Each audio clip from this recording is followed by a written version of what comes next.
Hello friends, मेरा नाम मनोज है और मैं अपने इस चैनल बुक्स की बातें के थ्रू आपके साथ एक बहुत ही बढ़िया book the switch activate your metabolism for a healthier life by James W Clement के रीडिंग सेशन शेयर करूँगा। दरअसल हमारा एक online health and wellness community है कॉल्ड रेवोल्यूशन ट्रांसफॉर्म इंडिया।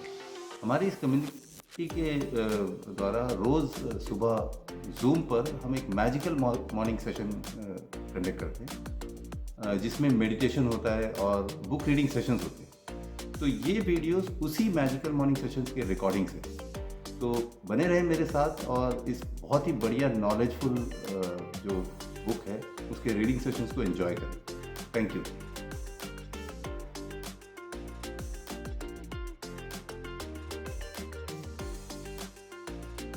कल हमने देखा कि कल हमने देखा जो चैप्टर 8 में वेल्स रॉडेंट्स एंड स्मोकर्स, राइट, इसमें क्या कॉमन है। तो वेल्स और रॉडेंट्स को तो देख लिया हमने। ना आज का टॉपिक ये थोड़ा सा कंट्रोवर्शियल टॉपिक हो सकता है, बट देन हमारे ऑथर ने कई बार बीच में कहा है कि भैया दैट डजंट मीन कि यू स्टार्ट स्मोकिंग। तो द द वो जो हेडिंग है वो है स्मोक दिस। ठीक है, व्हाट, स्मोक व्हाट, ठीक है, स्मोक दिस। तो स्मोकर्स के बारे में तो ये यहाँ पे बताते हैं। एक जीन लुई कैलमेंट करके एक लेडी थी।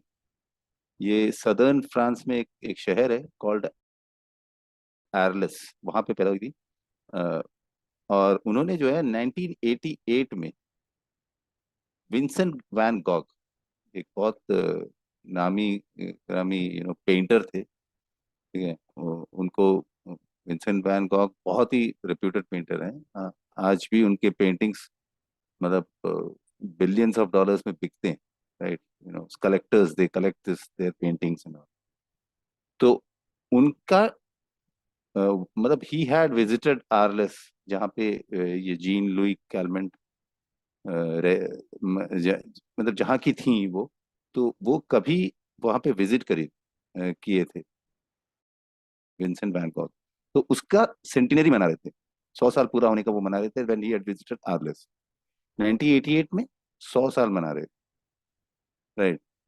तो वो क्या है कि उस वक्त ये जो लेडी हैं जीन लुई कैलमेंट, इन्होंने कहा था कि अ, मैं 100 साल पहले इनसे मिली हूँ इन 1888 करके, right, as a 13 year old girl in her uncle's fabric shop. मतलब मेरे मेरे अंकल का एक कपड़े की दुकान थी, तो वहां पे 13 साल की मैं थी उस वक्त मैं वैन गॉग से मिली हूँ, विंसेंट वैन गॉग से मिली। एंड जब वो कुछ कैनवास वगैरह खरीदने के लिए आए थे तब, and she had told the reporters बहुत कुछ किया वैन गॉग। मतलब ऑल दो पेंटर वेंटर ठीक था लेकिन बड़ा गंदा आदमी था, ऑल दोज थिंग। तो बड़ा लाइमलाइट में आ गई थी the way she told about when Gogh and all. Badly dressed, disagreeable, very ugly, अनग्रेशियस, सब सब बातें बताई उसके बारे में, वैन गॉग के बारे में। तो इनफैक्ट उसका जो पर्सनल नॉलेज था about when Gogh, that actually helped her get a movie. ठीक है, एक मूवी था निकला हुआ 1990 में, इट्स कॉल्ड विंसेंट एट मोई, यानी कि इंग्लिश में बोलेगा तो विंसेंट एंड मी, ऐसे करके मूवी था, उसमें she had acted also, right. तो ये तो जीन लुई कैलमेंट के बारे में था, but she is not remembered because वो मूवी के चलते या you know Vincent van Gogh को से मिली थी उसके चलते नहीं है that she is remembered. She is best remembered for the fact that she is verified to be the oldest woman to have ever lived. उनको इसलिए याद किया जाता है, इसलिए नहीं कि भैया वो विंसेंट गॉग को जानती थी वगैरह, इसलिए क्योंकि she is verified to be the oldest woman to have ever live, सबसे लंबा जीने वाली ओल्डेस्ट वुमन, एक लेडी बोल सकते हैं। उनका निधन हुआ था अगस्त 1997 in Arles at the age of 122 years and 164 days, 122 साल और 164 दिन वो जी थी। ठीक है, तो इफ यू एग्जैक्टली उनका डेट ऑफ बर्थ अगर बोलेंगे तो इट्स 21 फरवरी 1875, राइट। तो इतना लंबा जी थी, तो she is the longest living, बोल सकते हैं उनको, ओल्डेस्ट वुमन। कई सारे उनके बारे में बुक्स लिखे गए हैं उनकी उम्र के चलते, डॉक्यूमेंट्री फिल्म एक आई थी, beyond 120 years with Jeanne Calment करके, right? एक डॉक्यूमेंट्री भी है। अनफॉर्चुनेटली ये हमारे देश में अवेलेबल नहीं है। मैं थोड़ा गूगल गूगल कर रहा था, कहीं पे भी नहीं है। शायद यूट्यूब वगैरह में कुछ मिल जाए, पता नहीं, बट नो ओटीटी प्लेटफॉर्म कहीं पर भी। न विंसेंट एट मोई है, न न beyond 120 years with Jeanne Calment. तो अभी क्या है, देखिए, like many individuals who live to an exceptional age, she did not lead a pristine healthy life. जैसे बहुत सारे जो लंबा जीने वाले जो लोग हैं, लॉन्ग जीने वाले लोग, वैसे ही उन्हीं की तरह इसका भी ऐसा नहीं था कि इनका दैट एकदम ही हेल्दी लाइफ जीती थी, ऐसा बिल्कुल नहीं था।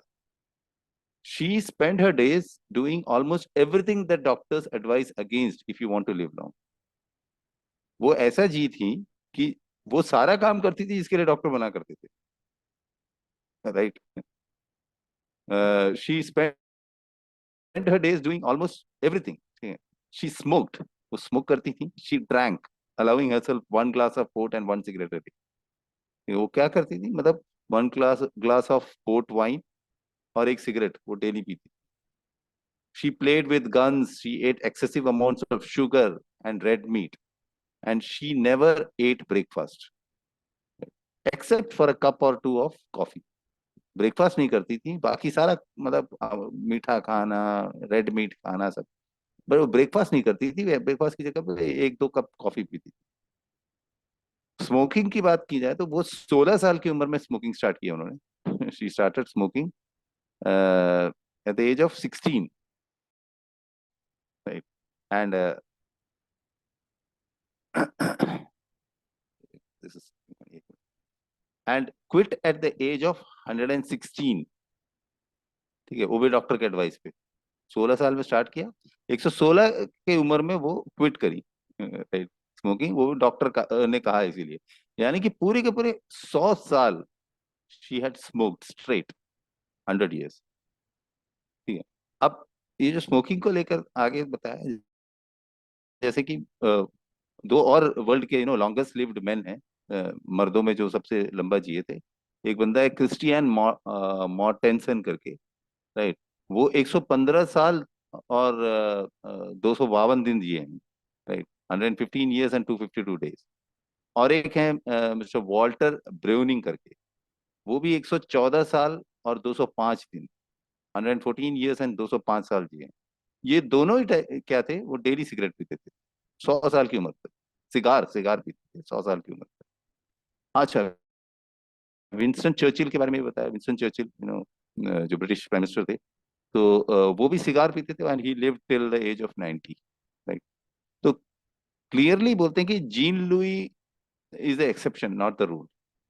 ये जो जीन लुई कैलमेंट का बारे में बताया, ये एक एक्सेप्शन है, कोई रूल नहीं है कि आप सिगरेट पियेंगे तो लंबा जिएंगे। But her story brings up two important points. क्या पॉइंट्स है? Note that I said she didn't eat breakfast. पहला पॉइंट ये है कि वो ब्रेकफास्ट नहीं करती थी, ठीक है। यानी क्या, अगर वो नाश्ता नहीं करेगी, ब्रेकफास्ट नहीं करेगी, that means she fasted every night, right.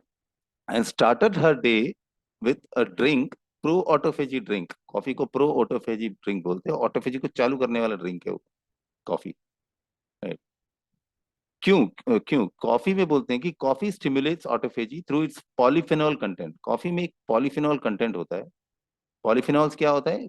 It's a group of more than 500 phytochemicals, ठीक है। फाइटोन्यूट्रिएंट्स, फाइटोकेमिकल्स, ये वर्ड हम कई सुन चुके हैं, ठीक है। तो polyphenols is a group of more than 500 phytochemicals which are naturally occurring micronutrients. ये नेचुरली बनता हुआ माइक्रोन्यूट्रिएंट्स है, जो प्लांट्स में पाया जाता है, और प्लांट्स के जो कलर दिया जाता है वो इसी फाइटोकेमिकल्स या फाइटोफिनॉल से होता है।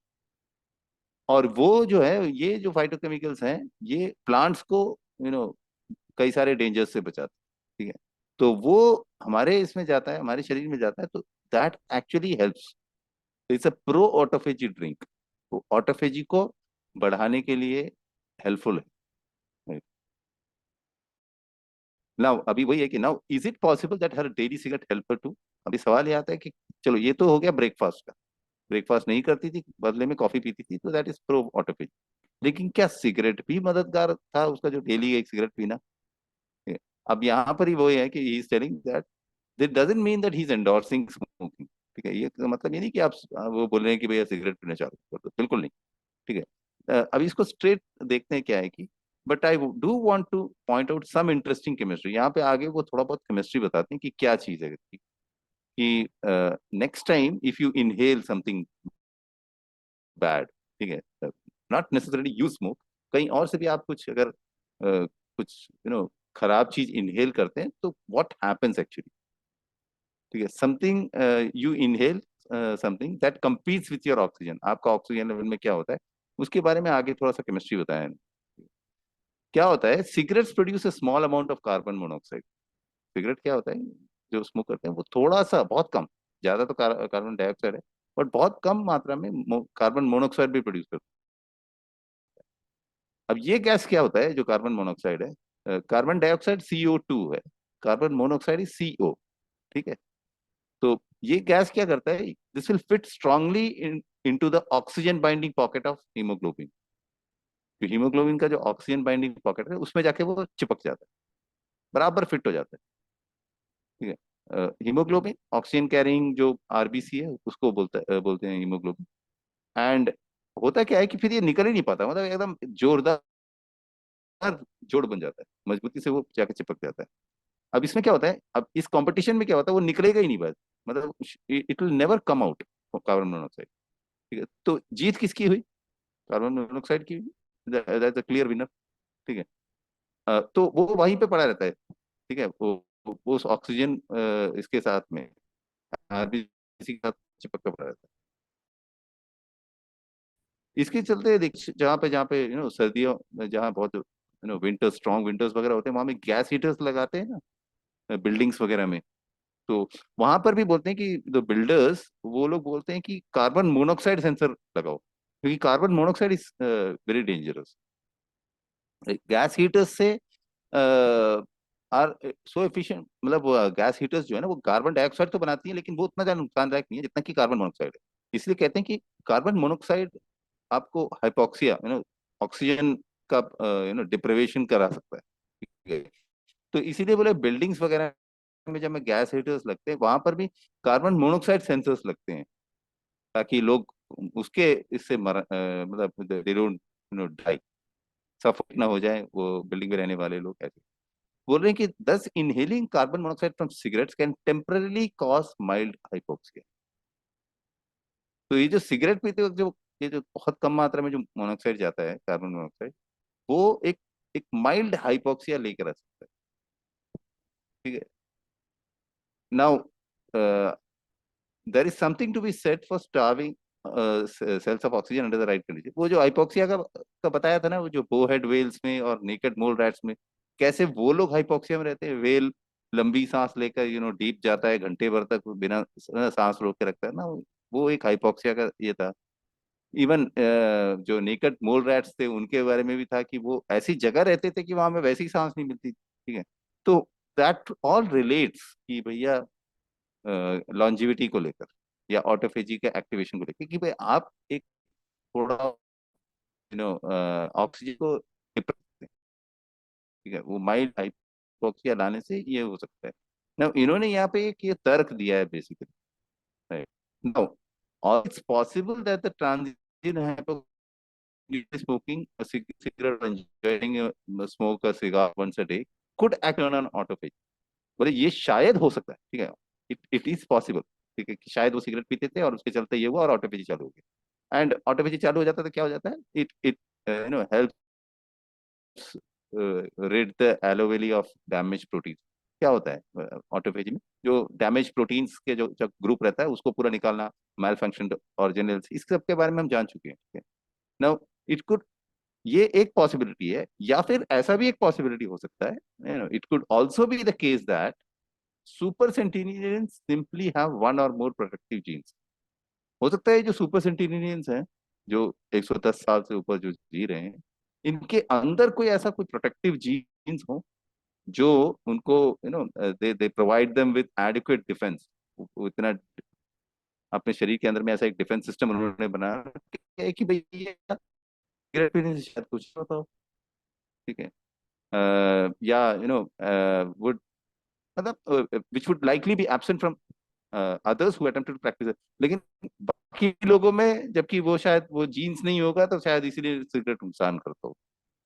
ठीक है, ऐसा भी एक हो सकता है। राइट। नो, क्या है नहीं है वो उसका नहीं है। राइट। सो अगेन बोल रहे हैं कि, या दोबारा बोल रहे हैं, I am not endorsing smoking. इसका मतलब कि आप स्मोकिंग करना चालू करो। ठीक है।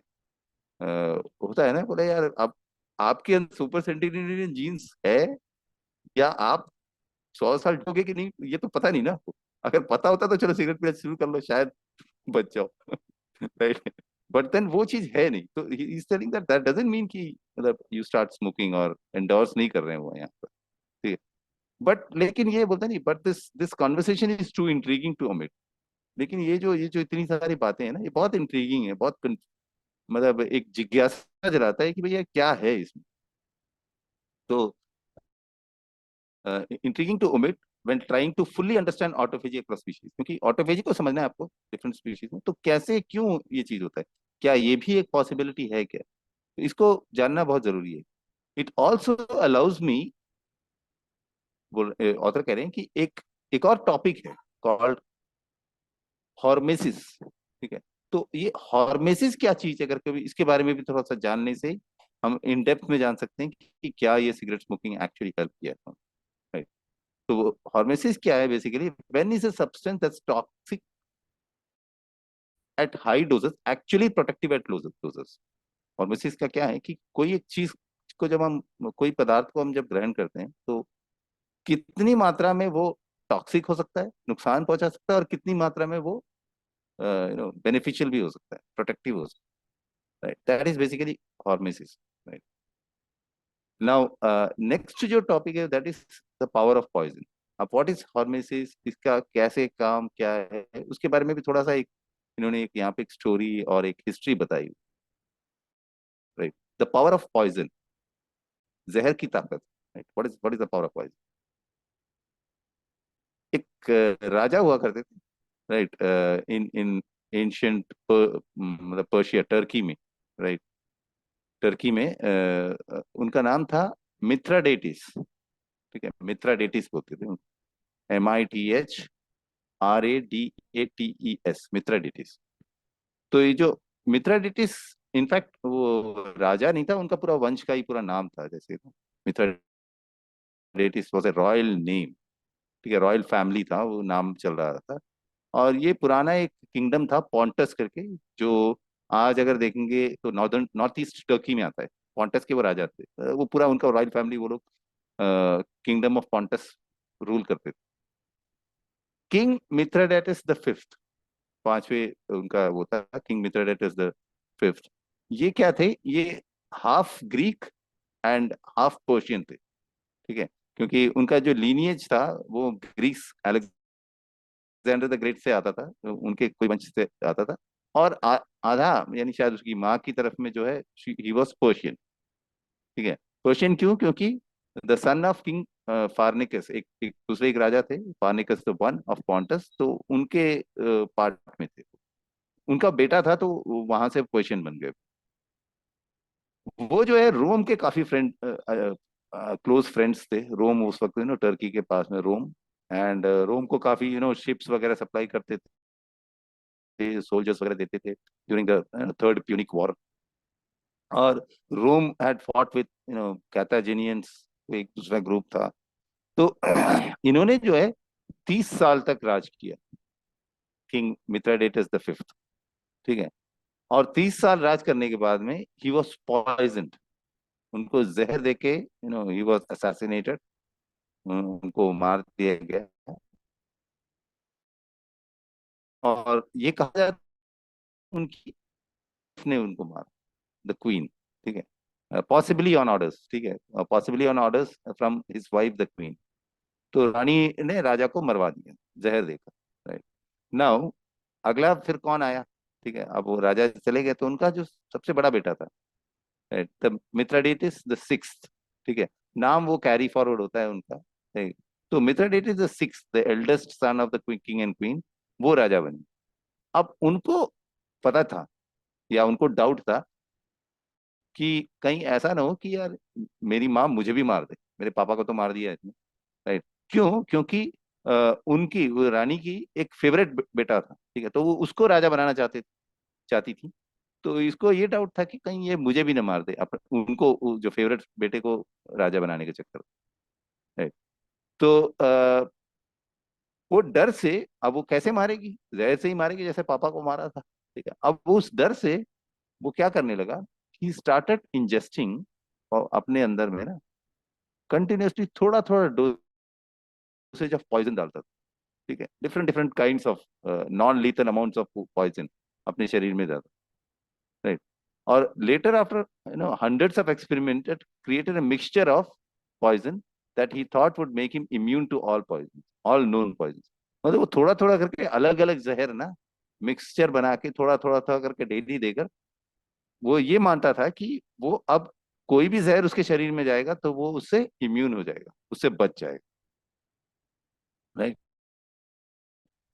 ये स्टोरी थोड़ी बहुत लाइक आप लोगों का भी सुना सुनाया होगा, क्योंकि ये चीज कई जगह आ चुका है एक्चुअली, कि आप continuously if you take in poison, तो शायद ये काम करता हो, कि मतलब आपको फिर कोई पॉइजन अगर होगा तो वो काम नहीं करेगा इसका, ठीक है। विष कन्या, आप लोगों ने इंडियन मैथोलॉजी में, नॉट मैथोलॉजी बट अदरवाइज विष कन्या के बारे में सुना होगा, right?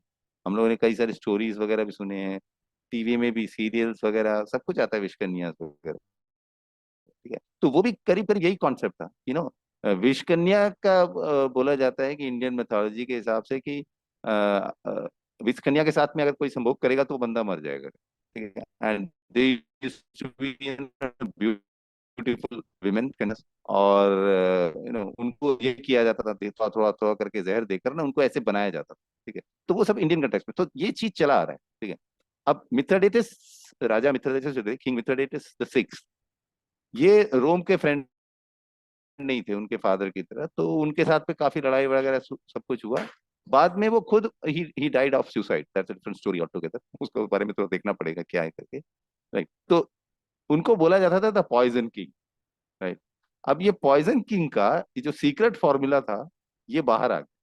सीक्रेट फॉर्मूला ही था वो, जो इस तरह से वो पॉइजन वगैरह लेते थे, और इस सीक्रेट फॉर्मूला को कई राजा महाराजा लोग इस्तेमाल करने लगे, कई रॉयल्टीज जो हैं इस्तेमाल करने लगे, बहुत लोग इसको बहुत मानने लगे, in fact it went all the way to China also.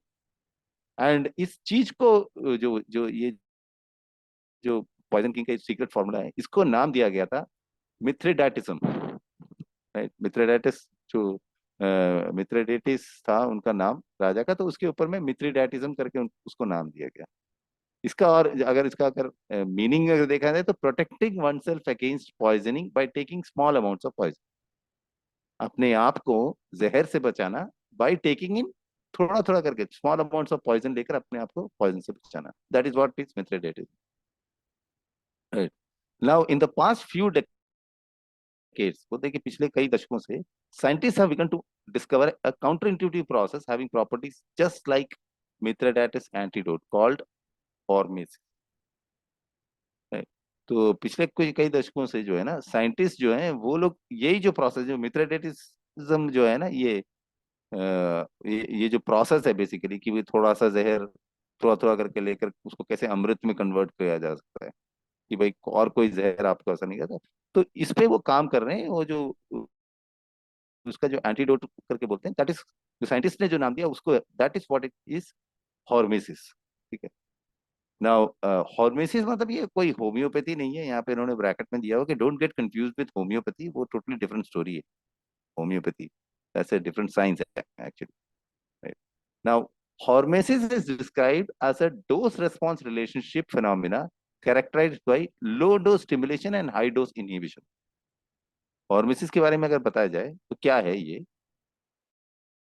ये बेसिकली क्या है कि एक डोज रेस्पॉन्स रिलेशनशिप है, कि आप कितना क्या चीज लें, कि उसकी मात्रा के हिसाब से, ठीक है।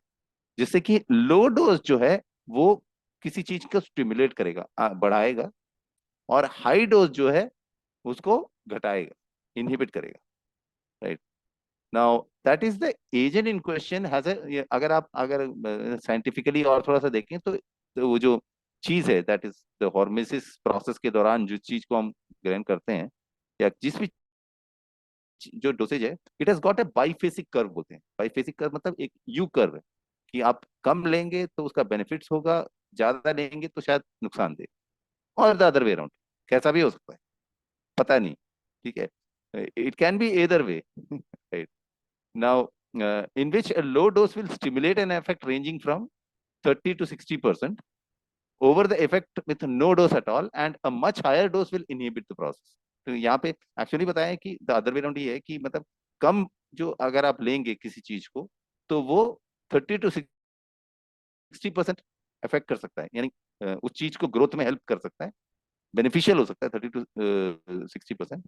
एंड ज्यादा डोज में लेंगे तो वो उसको पूरी तरह खत्म भी कर सकता है। थोड़ा सा कंफ्यूजिंग है। ऑथर ने खुद भी यहाँ पे कहा है कि इट इज कंफ्यूजिंग, ठीक है।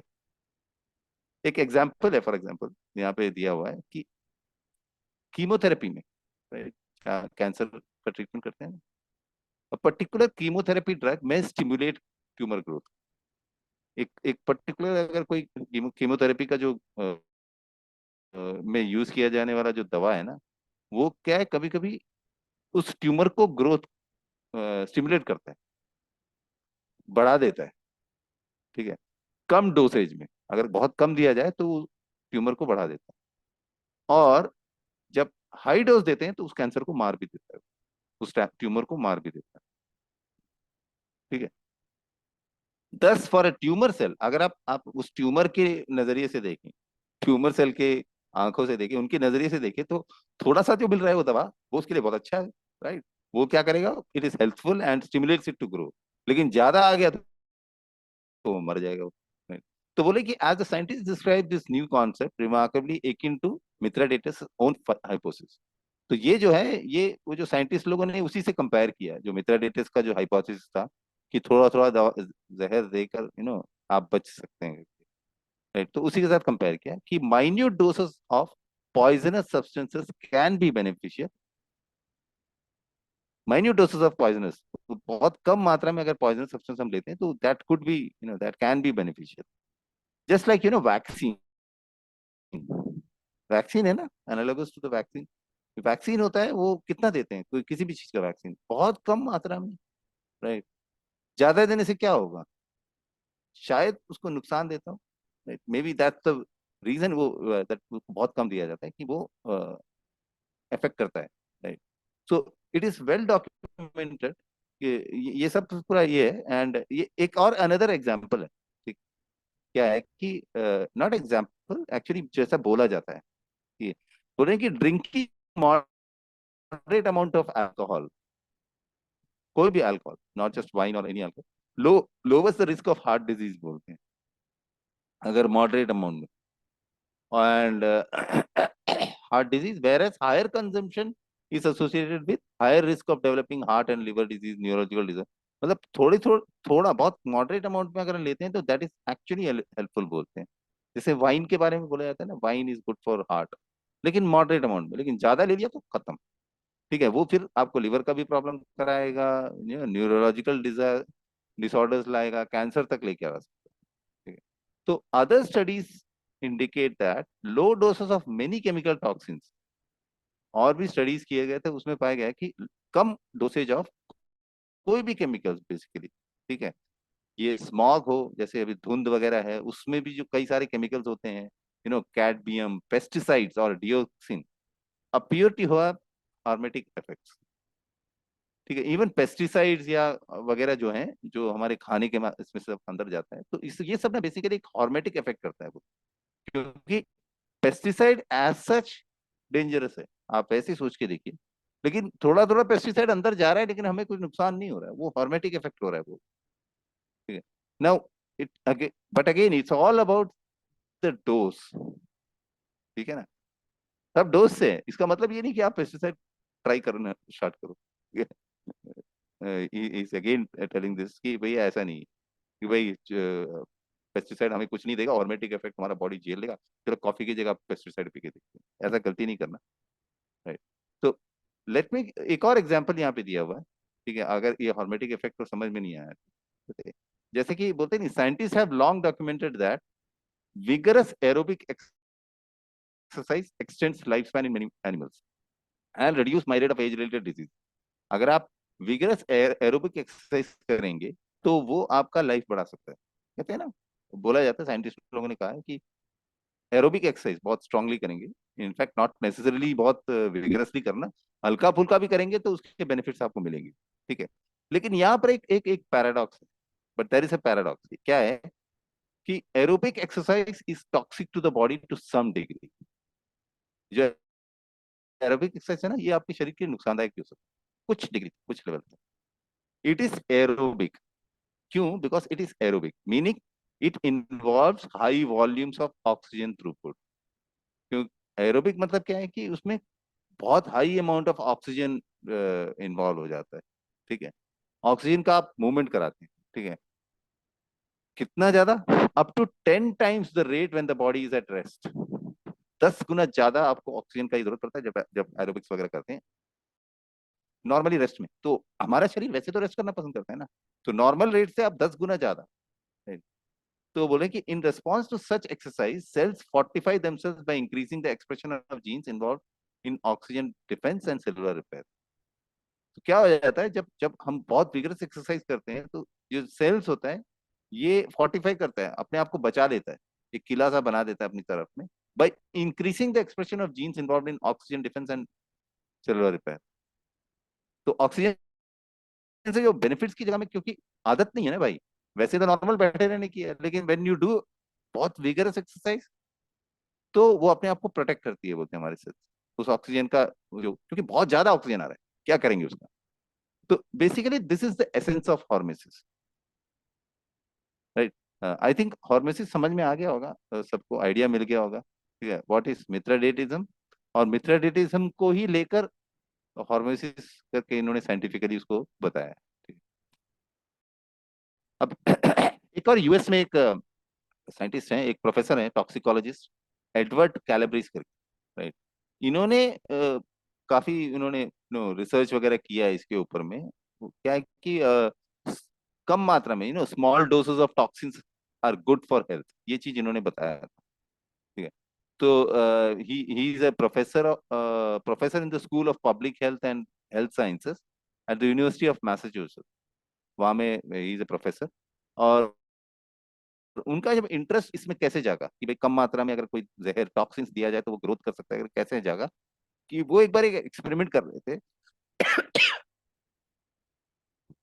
जब वो एक अंडर ग्रेजुएट स्टूडेंट थे, ठीक है, 1966 में, उन्होंने क्या किया था, वो अपने अपने फ्रेंड्स के साथ में अलॉन्ग विद हिज क्लासमेट्स एक peppermint spray, peppermint spray type बनाया विद अ कॉमन हेर्बिसाइड। उन्होंने उसके अंदर में एक हेर्बिसाइड डाला, यू नो कॉल्ड, क्या है, इट इज क्लोरोफोनियम क्लोराइड करके एक हेर्बिसाइड को उसमें डाला। ठीक है, इससे वो चाहते थे, क्या थे कि वो हेर्बिसाइड मारकर एक पेड़ पे, एक एक पौधे पे वो स्प्रे कर रहे थे, दैट पेपरमेंट स्प्रे का बॉटल में डाल के। And what they were trying to do was कि उसका ग्रोथ को रोकना चाह रहे थे, ट्राई कर रहे थे, वो एक्सपेरिमेंट कर रहे थे उस पे। लेकिन हुआ क्या, ठीक है, मतलब वो एक्चुअली स्प्रे करके प्लान कर रहे थे कि भाई वो उसका ग्रोथ कम होता है तो कैसे होता है, कैसे मारते हैं, उस तरह का उस प्लांट का को नष्ट करने का उनका बेसिकली प्लान था। लेकिन मजेदार बात हो गया, बोलते हैं कि but much to their surprise क्या हुआ कि वो प्लांट उल्टा और फास्ट ग्रो करने लगा, वो स्प्रे मारते ही। इट बिकेम इट ग्रू करीब 40% more taller and leafier than the untreated plant. Right, 40% ज्यादा हाइट हो गया और बहुत ज्यादा हरा भरा भी हो गया। राइट। नाउ दे बाद में उनको पता चला कि क्या हो गया था, कि उन्होंने काफी डाइल्यूट करके वो हेर्बिसाइड को यूज किया। राइट। लेकिन ये जो एक्सीडेंट था, ये वो जो एडवर्ड कैलेब्रिस जो थे प्रोफेसर, उस वक्त प्रोफेसर नहीं थे, उस वक्त वो he was an under graduate student, लेकिन बाद में प्रोफेसर बने, तो उनका उनको जो क्यूरियोसिटी को जगाया, जिज्ञासा को जगाया, और वो फिर उसको उसके बारे में काफी उन्होंने पढ़ाई करी, वो टॉक्सिकोलॉजी में गए, ऑल दोस थिंग। एंड करीब करीब 10 साल तक वो इसमें डिफरेंट डिफरेंट डेटा इकट्ठा करते रहे, रिसर्च पेपर्स पढ़ते रहे। 1998 में ठीक है, हजारों स्टडीज पढ़ने के बाद में कैलेब्रिस ने एक पेपर पब्लिश किया था, और showing that chemical hormesis was likely to have occurred. उन्होंने जितने भी स्टडीज पढ़े थे, करीब 4,000 से ज्यादा उन्होंने स्टडीज को पढ़ा था, उसमें उन्होंने पाया कि करीब 350 स्टडीज जितने भी उन्होंने देखे थे, पढ़े थे, उन सब में ये केमिकल हार्मोसिस काम कर रहा था। ठीक है। Numerical numerous biological endpoints were access. अलग अलग बायोलॉजिकल एंड पॉइंट्स को उन्होंने एक्सेस किया था, ग्रोथ रेस्पॉन्स को पढ़ा, मेटाबॉलिक इफेक्ट्स, लॉन्जिविटी, सारा चीज उन्होंने चेक किया था। उनमें से उन्होंने पाया कि जो केमिकल हार्मोसिस एक्चुअल में काम करता है। ही फाउंड इंस्टेंसेस, उन्होंने क्या पाया कि where bacteria thrived in minute doses of antibiotics. क्या पाया उन्होंने कि बैक्टीरिया जो है ना, बैक्टीरिया को मारने के लिए एंटीबायोटिक्स देते हैं, लेकिन कई जगह में ये जो बैक्टीरियाज हैं ये और ज्यादा थ्राइव करते हैं, और ज्यादा बढ़िया से जीते हैं जब वो माइन्यूट अमाउंट्स ऑफ एंटीबायोटिक्स, कम एंटीबायोटिक्स। ठीक है। Plants exploded in growth after being given tiny doses of heavy metal such as lead. ठीक है, लेड जो होता है शीशा बोलते हैं, तो ये बहुत डेंजरस होता है वैसे प्लांट्स के लिए, लेकिन अगर कम मात्रा में दिया जाए तो उन्होंने पाया कि वो और अच्छा ग्रो कर रहा है वो। Right. And rats expose to little DDT. DDT अगर रैट्स को दिया जाए कम मात्रा में, लिटिल डीडीटी, तो वो क्या है कि उनको बहुत कम लिवर ट्यूमर्स वगैरह होता है, compare to unexpose rats. DDT बहुत खतरनाक दवा है, लेकिन वो रैट्स में ट्यूमर होने नहीं देता अगर कम मात्रा में दिया जाए। ठीक है। तो उनका कंक्लूजन क्या था कि chemical hormesis is a reproducible and relatively common biological phenomenon. ठीक है, ये बहुत इंपॉर्टेंट है कि केमिकल हार्मोसिस जो है वो एक रिप्रोड्यूसिबल और रिलेटिवली कॉमन बायोलॉजिकल फिनोमेना है। रिप्रोड्यूसिबल है मतलब वो कहीं पर भी उसको हम लोग यूज कर सकते हैं, और एक कॉमन बायोलॉजिकल फिनोमेना। अब इसके बारे में बहुत सारे लोग हैं, देयर आर क्रिटिक्स आल्सो इसके बारे में, इस थ्योरी के बारे में, और ये दुनिया भर में अभी पढ़ाया जा रहा है। ठीक है, that still research is going on कि भैया ये लॉजिकल है नहीं है क्या है। ठीक है। बट द अंडरलाइंग मैकेनिज्म जो है वो लॉजिकल ही लगता है। क्या है कि when an organism is faced with a potential threat to survival, जब जब किसी जीव को जब एक थ्रेट मिलता है, कहीं से कोई अटैक होता है, कुछ होता है, तो वो सरवाइव करना चाहता है, वो फाइट करेगा। तो वो फाइट करने के लिए it will respond by unleashing biological process and molecular repair tools. जब थोड़ा सा कोई दवा वगैरह आता है तो क्या, दवा या जहर की तरह कोई चीज आता है, तो वो पूरे जोश के साथ में वो जो ऑर्गेनिज्म है, जो भी जीव है, वो फाइट करने के लिए आगे निकल जाता है। ठीक है। Maybe that is the reason कि उनका पूरा पोटेंशियल बाहर आ जाता हो। राइट। सिंपल सिंपल लॉजिक है थोड़ा सा। आप आपके भी सामने बोलते हैं ना कि जस्ट एक माई थॉट कि अ, एक बंदा आ जाए सामने से तो आप बोलेंगे यार इसको तो कूट देंगे इन इन फाइट सिचुएशन। ठीक है। बट ज्यादा लोग आएंगे तो आप उल्टा भागोगे। राइट। तो समथिंग लाइक दैट कि आप थोड़ा सा कुछ आ रहा है आप में, आपको हिम्मत है, तो you will show that courage there. ठीक है, maybe that is happening here. ठीक है। So that reaction could in effect benefit the organism in some way. ठीक है। और यहाँ पर आता है काम autophagy. Here's where the autophagy come into play. ठीक है। तो नेक्स्ट इज ये ऑटोफेजी इसमें कैसे काम करता है उसके बारे में है। जो जो हेडिंग है वो that is xenophagy, self eating the strangers within. It's called xenophagy. XENOPHAGY. Xenophagy. तो विल डू वन थिंग, हम इसको कर लेते हैं। ठीक है, बिकॉज इट्स अबाउट टाइम। 6:19 दिखा रहा है मेरे कंप्यूटर में। Right? तो इसको हम लोग कर लेते हैं। स्टिल है हमारे पास में कुछ समय, तो अगर आप लोग अपना थोड़ा सा इनपुट दे दें, because it was a very controversial subject पे हमने आज हमारे ऑथर जेम्स डब्ल्यू क्लेमेंट के व्यूज जाने। ठीक है। इनफैक्ट उनके व्यूज हैं ही नहीं, क्योंकि he is researched all these things. ठीक है। तो ये सब फैक्ट्स हैं, फैक्ट्स एंड फिगर्स हमारे सामने रखे। तो अगर आप लोग भी कुछ इनपुट्स देंगे तो बढ़िया रहेगा।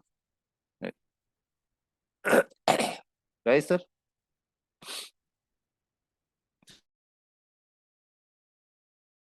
सभी अनम्यूट है।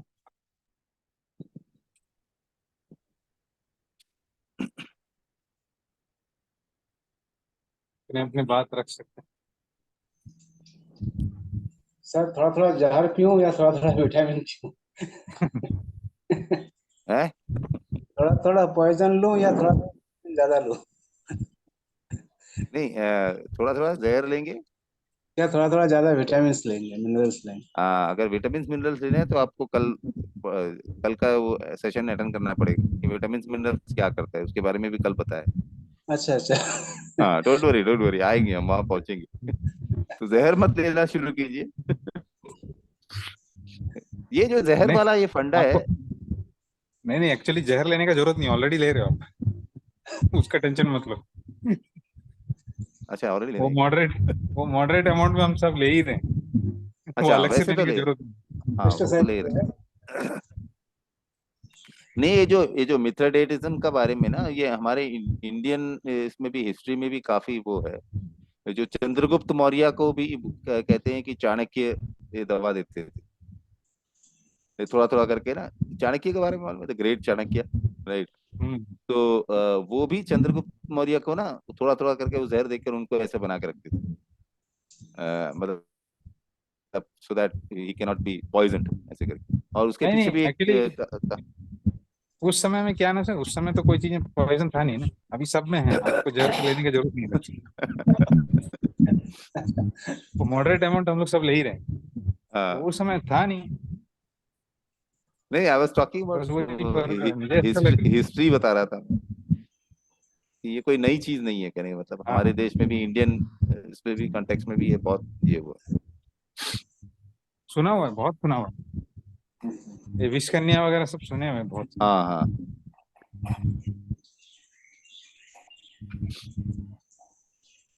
फिलहाल सर इनपुट्स।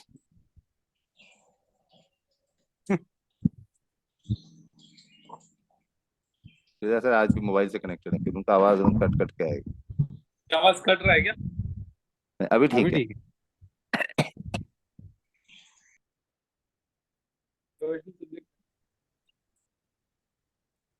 और अबाउट तो रहने दीजिए आप, आपका आवाज कट रहा है। सुनाई नहीं दे रहा है कुछ। आईफोन है क्या? तुमको अपडेट करना होगा सर। May be. वीडियो बंद करके बोलेंगे तो शायद आ सकता है। नहीं नहीं, वो दिक्कत नहीं। सनील सर कुछ कह रहे थे। एन हार्मोन है एथिलीन करके। एक्चुअली मैं कल पिछले 2-3 दिन से प्लांट हार्मोन्स के बारे में पढ़ रहा था। तो जनरली 2 तरह के प्लांट हार्मोन होते हैं। एक है जो ग्रोथ प्रमोटर है, प्लांट्स में ग्रोथ प्रमोट करते हैं। दूसरा है प्लांट इन ग्रोथ इनहिबिटर, ठीक है। लेकिन इस तरह का मेनली 4 हार्मोन है। फिफ्थ मेन हार्मोन जो है वो ग्रोथ प्रमोटर का काम भी करते हैं, ग्रोथ इनहिबिटर का भी काम करते हैं। वो एथिलीन ग्रुप में आता है। सेम लाइक अपना अल्कोहल जो है ना, एथिलीन का सेम प्रिंसिपल होता है। ओनली OH ग्रुप निकाला जाता है, जो अल्कोहलिक ग्रुप जो है उसमें से निकाला जाता है, बाकी सब सेम है। ओके, ये है नंबर 1। नंबर 2, मेरे बड़े भैया के लड़के का एक प्रॉब्लम था। उसको करीब 2 साल के उम्र में ही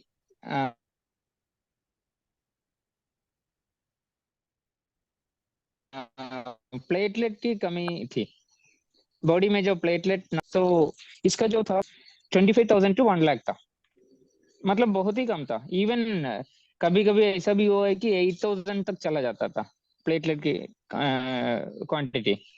तो उस टाइम में एक आयुर्वेदिक ट्रीटमेंट चलता था, वो है आर्सेनिक। आर्सेनिक शायद आप जानते होंगे, आर्सेनिक जनरली पॉइजन माना जाता है। एंड वो ट्रीटमेंट के तौर पे जब आर्सेनिक देने लगा करके मुझे पता लगा, तो मैं पूरा गूगल वगैरह में रिसर्च किया कि क्या है, इसमें कितना तक खतरा है करके।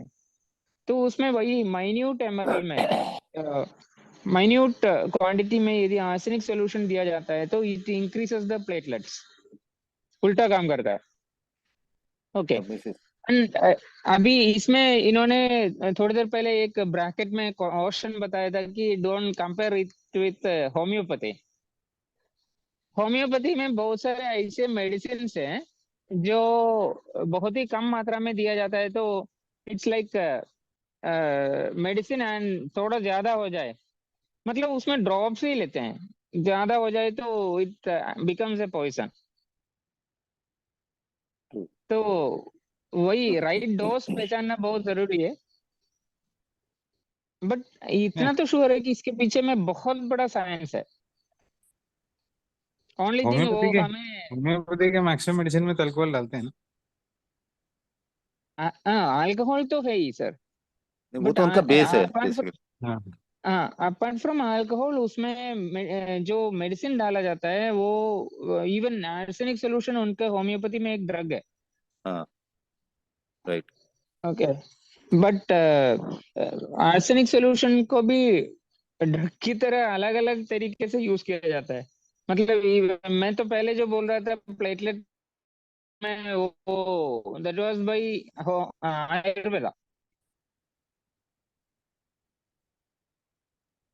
ओके। इवन एंटीबायोटिक के बारे में इन्होंने बात किया। तो बहुत सारे जगह में छोटे छोटे क्वांटिटी में बोलते हैं ना कि यदि आप पूरा डोज एंटीबायोटिक का नहीं लेंगे तो एंटीबायोटिक्स आपके लिए उल्टा काम हाँ करेगा। इसीलिए नॉर्मली 3 दिन का, 3 दिन का डोज आपने मिस किया तो होता है कि वो बाद में आपके 5 to 7 डेज का डोज लेना पड़ेगा। एंटीबायोटिक्स में तो पूरा का पूरा रिसर्च चल रहा है, बहुत है। मतलब इवन मतलब हम जितना खाते हैं ना एंटीबायोटिक, उसके ऑलमोस्ट 5 गुना हम लोग ओनली 20% यूज कर रहे हैं। बाकी एंटीबायोटिक पूरा का पूरा उनके जो खाने में दिया जाता है ग्रेन फेड। इन्होंने थोड़ी देर पहले बताया था कि ग्रेन फेड है, एक्चुअली वो ग्रेन फेड नहीं, इवन एंटीबायोटिक फेड है। ओके। तो बहुत डेप्थ में है। ओनली थिंग हमें वो सेंटिनरी जीन्स है क्या पता करना है।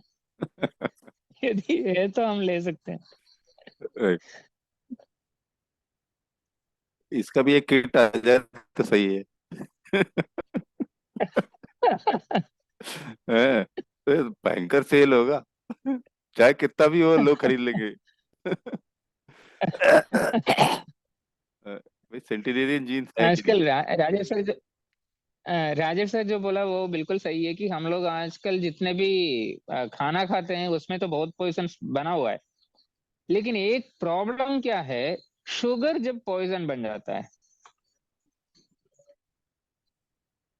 जब शुगर पॉइजन बनना शुरू हो जाता है ना, कि हम लोग ओवरडोज में है आजकल, कार्बोहाइड्रेट या शुगर पर्टिकुलरली, तो उस टाइम में जाके ये बॉडी में कैसे एक्ट करता है उसी के ऊपर पूरा का पूरा स्टडीज चल रहा है।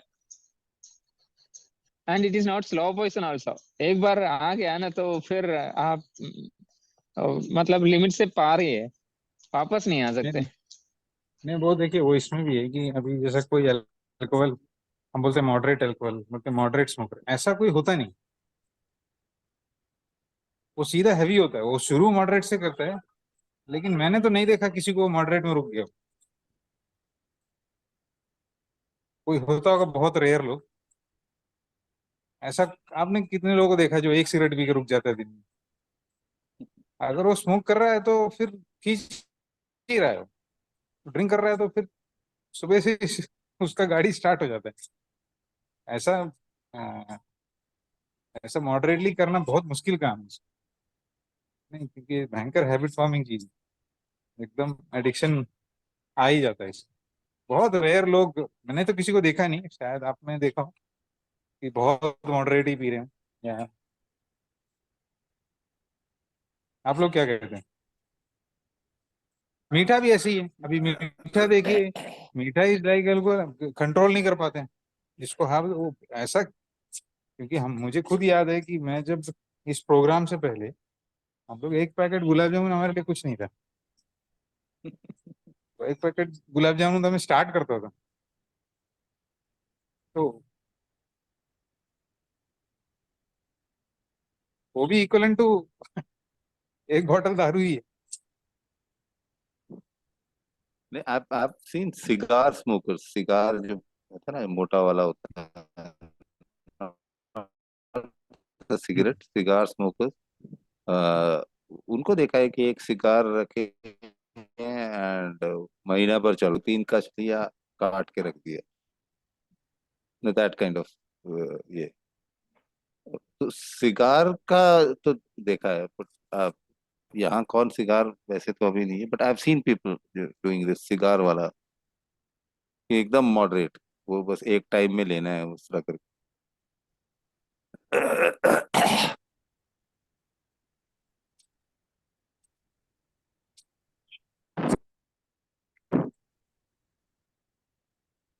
ड्रिंक्स का तो मुझे एक और ये है कि भाई मॉडरेट ड्रिंकिंग का I have seen someone during my service period, कि वो एक बोतल खरीद के लाते थे, उसमें से एक पैक निकालते थे, पी जाते थे, फिर बोतल में पानी डाल के रख देते थे,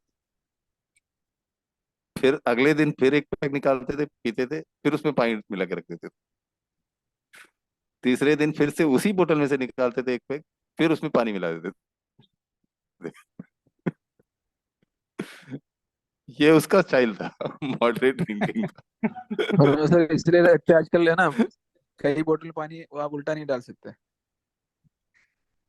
नहीं नहीं, अभी नहीं डाल सकता, अभी बोतल में से आ गया। राइट, बट मतलब that was moderate drinking for him शायद। हैं?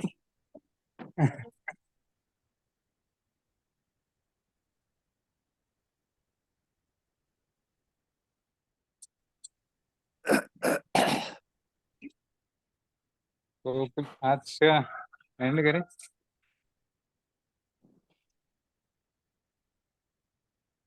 चैप्टर 9 में चलते हैं भाई, पता नहीं जेम्स क्लेमेंट में हमें भी दारू पीने बोले।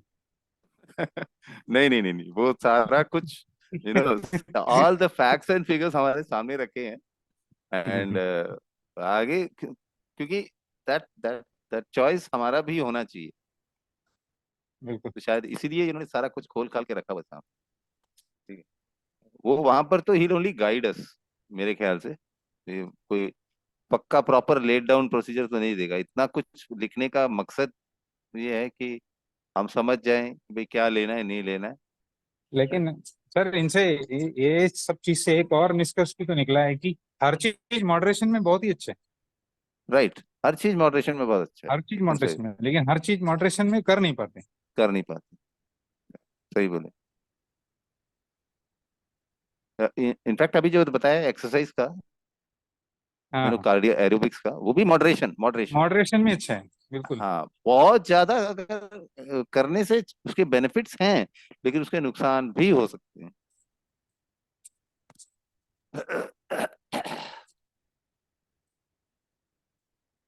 Okay sir.